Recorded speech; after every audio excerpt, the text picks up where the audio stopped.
My human life was nothing of importance or relevance for that matter. I was but a simple commoner in an ever-growing world. On that note, I suppose I should start at the beginning of my descent into immortality. You may refer to me as Neven. I had just turned 22 in the year 1863, before the government approved the conscription in the Union States. Shortly after, I left my home that held my drunk father, who did not bat an eye to my departure, and set off into an absolutely terrifying experience. It did not last, unfortunately, as I was caught up in a skirmish and left for dead with fatal wounds planted up in my torso and upper left thigh. It felt like weeks that I slumped against that oak tree, months that I contemplated my purpose and the meaning of it all, years that were shown the extent of mankind's worth, thrown into enemies of the same species for the luxury of calling grassy fields your own and no one else's. But in reality, mere hours had passed before she arrived.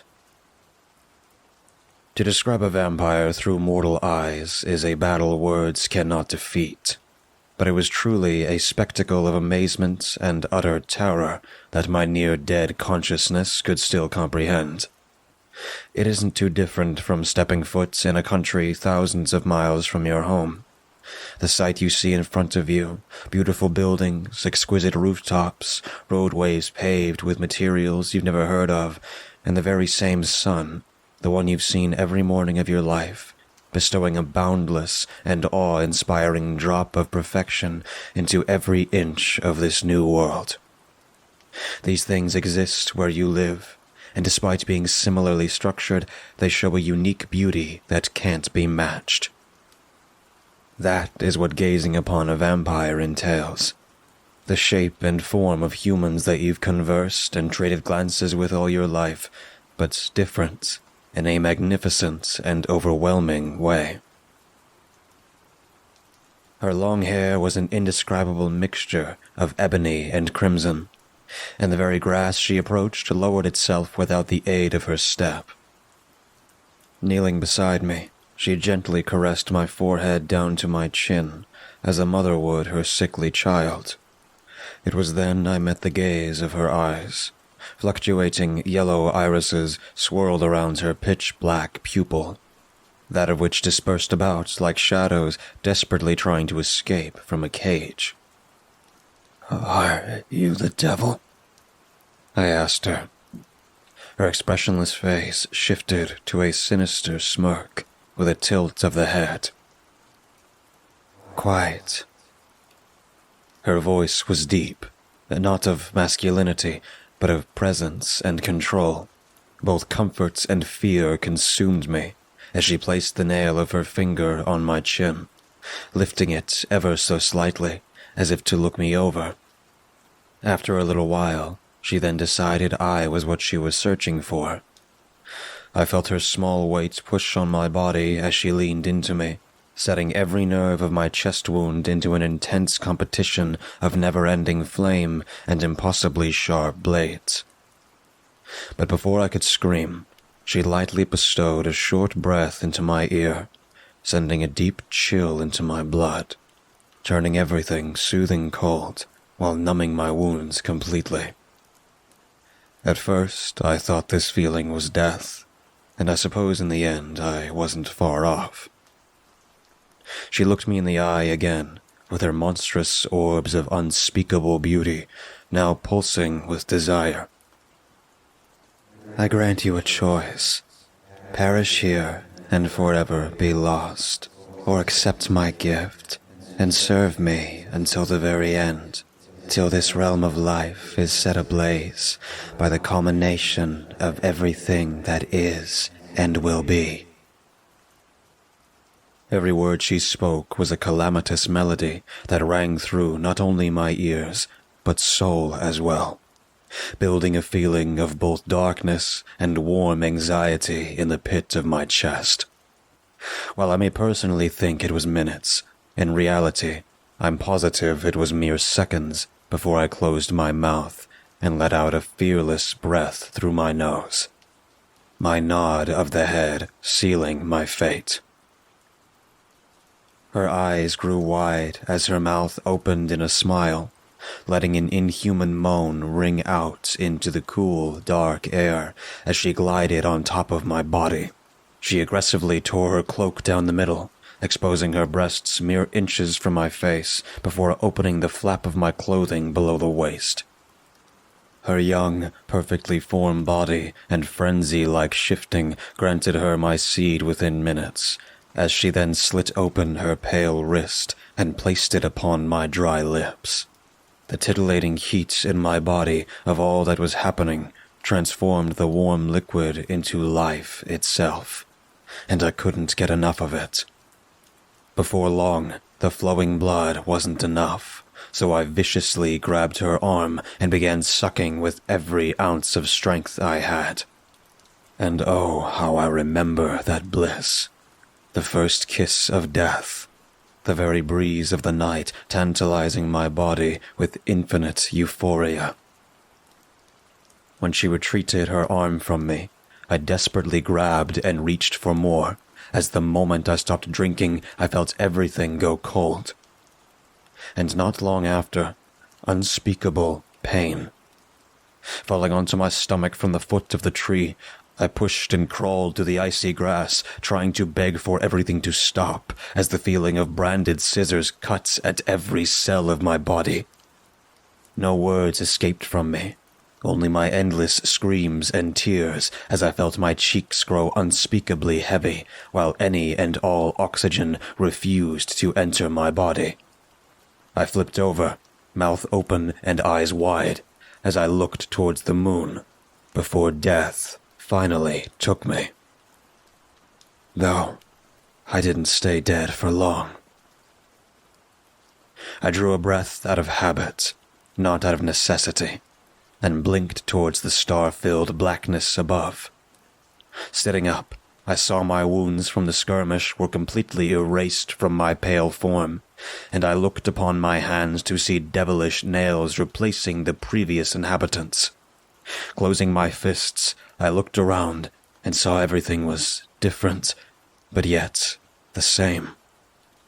It's impossible to explain, but think to yourself of the clarity and ease that the sunlight brings you during the day, and the uncomfortable, outreaching darkness that attacks your senses during the night. Upon opening my eyes as a vampire, these were flipped entirely, and I couldn't have felt more at home. I stood to see her leaning against a dark tree, gasping from pain and holding her wrist to keep the blood inside. Amidst her heavy breathing, she spoke those icy words with a satisfied smile. "Let's experience that bliss again. Together, we'll feast upon your enemies." If I had a heart, it would have been beating with excitement as I smiled with her, my subtle fangs gracing the flesh of my lips. That night, she taught me how to hunt, as I slowly discovered what my new body could do. We are by no means monsters of the night, and what we did that night was very unsavory and downright stupid, but I was born anew, and I was hungry.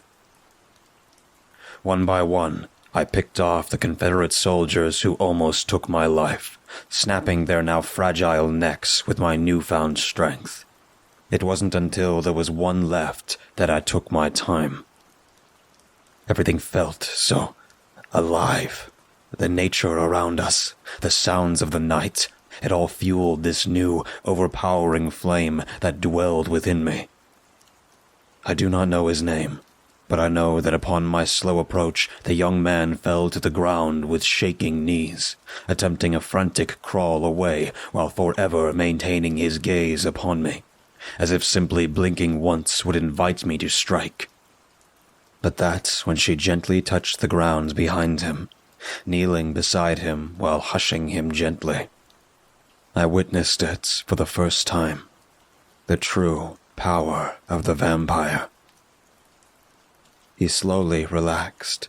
His heartbeat's frantic attempts of adrenaline ceased to be. as she moved her face close to his. Comfort, trust, seduction. Not mind control, not a spell, but an art that we embrace as our weapon of obscurity. Lack of human ambiguity is what has and always will make us the deadliest predator alive. As they met lips and she whispered false securities, I knelt beside him. Every sense I own embraced the flow of blood in his veins. I could hear the constant movement like a river, see the pulsing skin subtly protruding, feel the balanced beat of what brings him life upon my touch, smell the rich aroma that bestowed me such quintessential contentment from her wrist, and finally, taste that oh so pristine fluid of life as it endlessly poured into my body. With each swallow, I felt his body grow more limp, until she started gasping at an intense pace. Her heartbeat quickened, and more blood came flowing to me as I quickly lost my mind of pleasure. I begged in my mind for him to continue fearing for his life. Yes, please give me more. I was clutching him close, my left hand bending his head to the side more and more as my right held onto his clothes, pulling him closer. Anything to give me more. Then, as his gasps began to slow, I felt the rush of blood sedate, and my passionate frenzy of intense pleasure began to die down. Once I began sucking as hard as I could for the last drop, she pulled me away. For, I'm sure most of you know, drinking blood when the heart has completely stopped is a most awful experience. He dropped dead shortly after. She then reminded me that I was hers, and that she now carried my seed in her body, as if it were a pact that connected us. I now know that vampires of her ancient age simply prefer ceremonies of intercourse before the transformation, as it holds no actual meaning. But back then, I was so ignorant of my kin's customs, so my belief was that I really was tied to her in an inseparable way, which, in the end, became her downfall. Leaving the corpses behind us, I was on my way to, once again, an absolutely terrifying experience. But this time, I felt a passion and lust for what was ahead, and I knew this is what I was meant for. It's been such a long time since that day. I had to really close my eyes and bring back all the feelings I had during the meeting of my maker, along with my first kill. But not unlike a first kiss, they aren't easily forgotten. I grant thanks to any who choose to indulge my expression of self-isolation that are these journal entries. Many of my kind have chosen to do the same before me, but I believe I am the first to reach out with the use of technology. I've many things to share with those that will listen, not only disclosing my own stories, but those of my fellow kin that I've had the fortunate and unfortunate honor of meeting with. I doubt I will be specific in my next journal entry, and will instead go over anything substantial that happened during the short time with my mistress. I also won't explain how us actual vampires are in comparison to your beliefs and a plethora of useless blathering. I'd rather explain that as I go along, since I promised stories instead of dull explanations. If you desire answers for a question that piques your interest, either with what transpired here or not, do not hesitate to ask. I likely will not respond directly, but will gladly grant an answer on my next entry if the question is worth such an effort. Travel safe in the night. Until next time.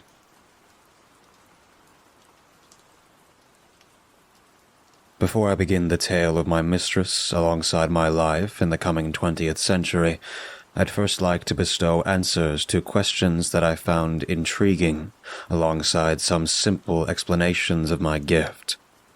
First was a concern of Lincoln's presidency and his quite recent vampire hunter facade. I only know of this as I am a personal fan of film ever since its establishment, but I have never interacted or heard of my kin doing so with the president around the time of my birth. I've met vampire hunters, dozens of them, and while I'm not absolute in my reasoning, I can say with high confidence that he was not one. On a related note, the concept of abusing the slavery at the time for feeding is nonsense. What we desired, we obtained, and our desires were of utmost quality and challenge. Like most, we enjoy a good thrill. Another question relates to my closing words of caution in my last entry. If a vampire has targeted you, and this is assuming he's fair at his trade, you won't live the night. You must make an effort to not stand out, stay with others, and most of all, keep a clean conscience. I know from experience that many of my kin thrive on the penitent or desolate, but I offer a word of refuge, that being my kind are not of high numbers, the odds of crossing one being quite unfeasible this day and age. We make an effort to stay hidden, to keep our existence fiction. It's what keeps us alive, or resembling it at the least. While I may be slightly disheartened at certain questions being curiosity towards my kin's possibilities of perishing, I can't help but acquire dark pleasure from your feelings being similar to yours truly. Sunlight kills us. No, I have not attempted my own life, for if I had, I would have easily succeeded. Countless of my kin have throughout the centuries, and while I do not share their conviction-inspired refusal of the dark gift, I do not blame their decision for a mere moment. Not all were granted a choice like I, a pendulous final selection of our moral shells that besets a feeling of freedom, contrary to hell itself. To refer to the older question, sunlight kills us by the mere touch. If any of our skin comes in contact, we begin to erupt into a magnificent flame of the darkest ebony imaginable. It happens quicker the more exposed you are, and all that remains is sunken ash of dried blood. It is a most breathtaking sight, one I will forever remember as corrupted splendor. I doubt silver bullets do the trick, as I've been shot many times without a lasting effect, and those consummate hunters would be foolish to use normal projectiles. Call it the benefit of my doubt, if you will. Everything else you've read or watched, stabbing our heart, holy water, crucifixes, all false perjuries of our kinds to deceive those aware of our existence. Connecting us to the devil is a facile fabrication to rally against us in violence. Personally, I find crucifixes quite fascinating. I absolutely adore how so much divine influence and emotion can be brought upon by such a symbol. It truly is inveigled in such a captivating way. On another personal note, I despise garlic heavily. Be it the aroma or shape, I cannot bear to draw eyes to it.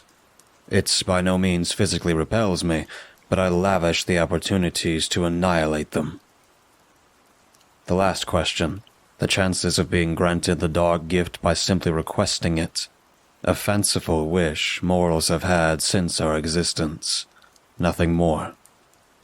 Proof of worth and personal intrigue has always been the decider, as we do not embrace lightly.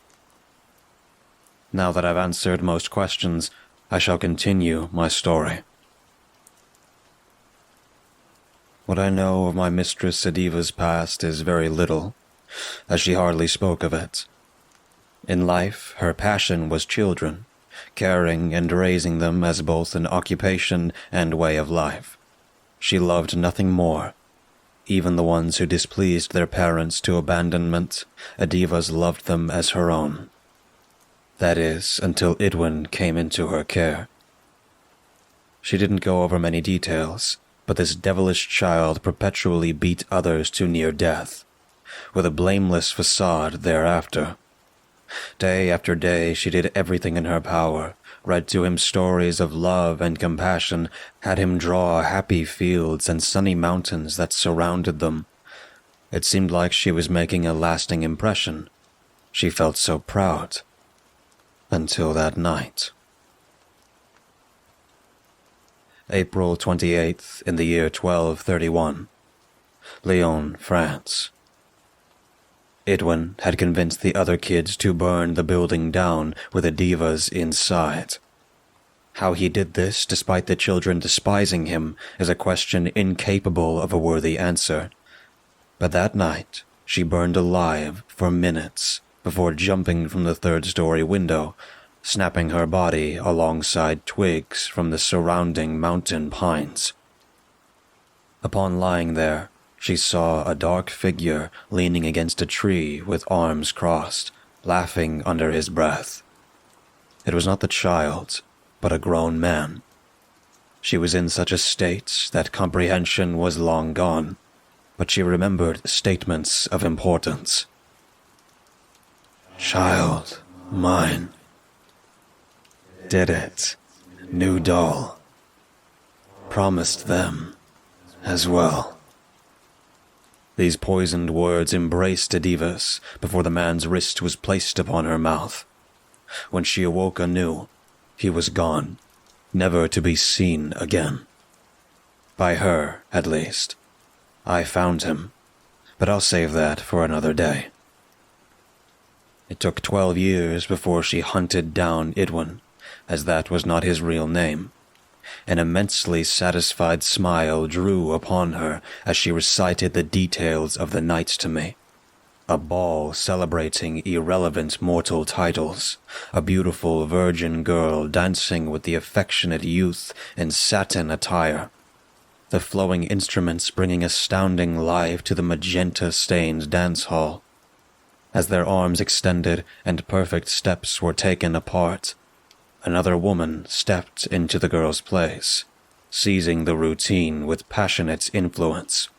Surprise, followed by lusty adaptation, filled the young man, and they swayed across the reflective beige with exquisite delicacy.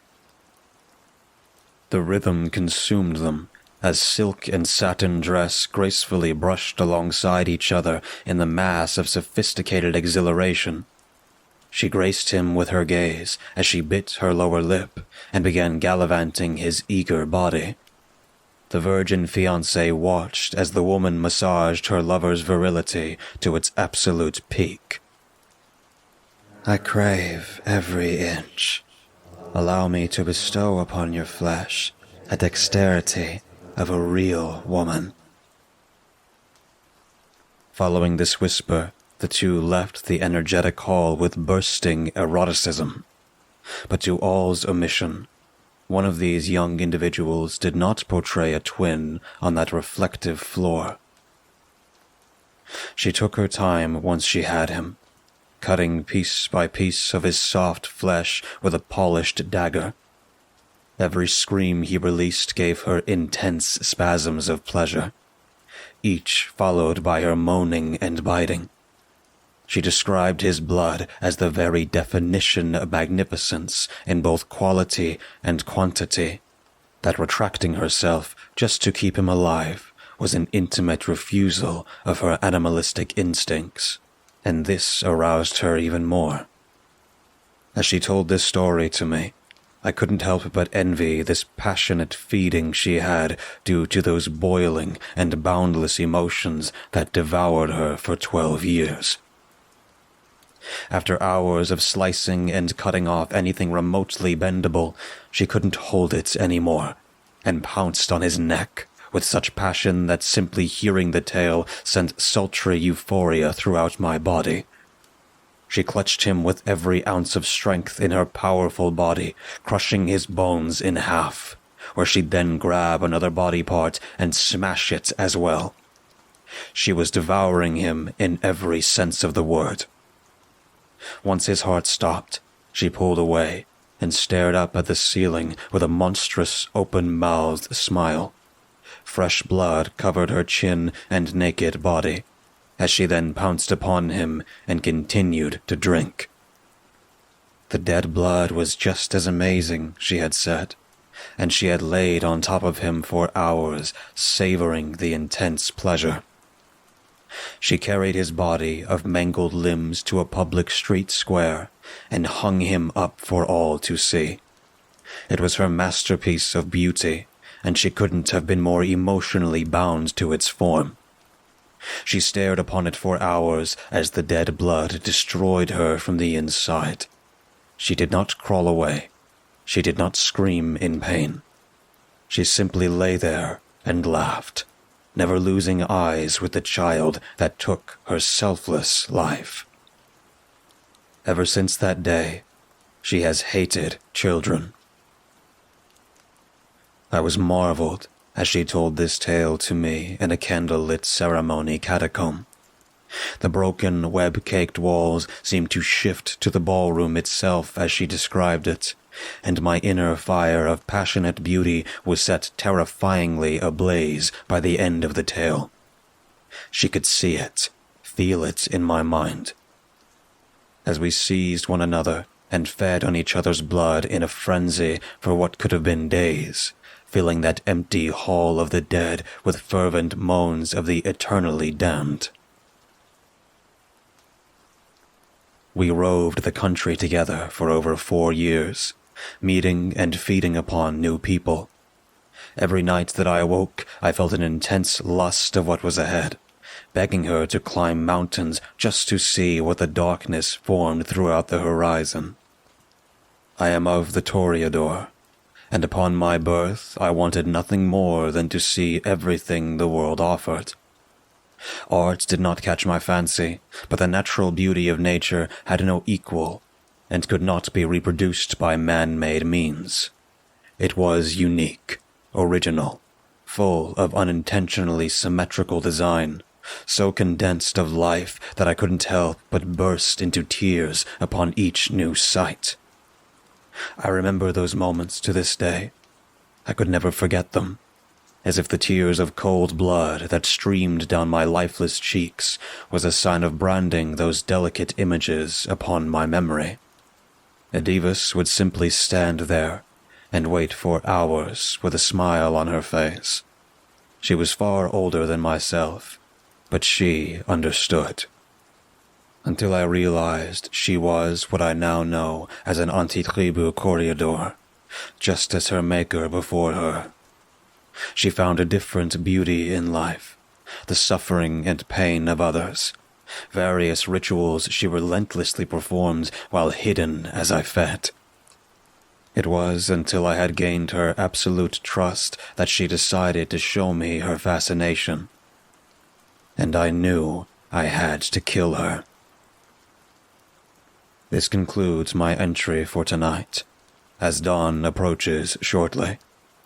I send my regards to all who show respect towards me by sharing my past. I appreciate your open-minded and thoughtful cleverness. Those have always been the morals I've favored. If you have any questions, I'll grant answers to those worthy of such. Until next time, my friends.